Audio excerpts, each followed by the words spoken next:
కృష్ణా జిల్లా మచిలీపట్నంలో ఉద్రిక్తత చోటు చేసుకుంది. విశ్వబ్రాహ్మణ కాలనీలో ప్రచారానికి వెళ్లిన వైసీపీ నాయకులు జనసేన నేత కర్రి మహేష్ ఇంటిపై దాడి చేశారు.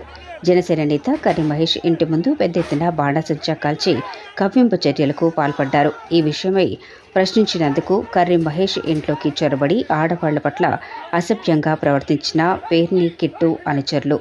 దీంతో ఇరు వర్గాల మధ్య వాగ్వివాదం, తోపులాట జరిగింది. ఈ క్రమంలో బాధితునికి అండగా టీడీపీ మరియు జనసేన నాయకులు మచిలీపట్నం పోలీస్ స్టేషన్లో ఫిర్యాదు చేసినా పట్టించుకోకపోవడంతో స్టేషన్ వద్ద ఆందోళనకు దిగిన జనసేన టీడీపీ కార్యకర్తలు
Yeah!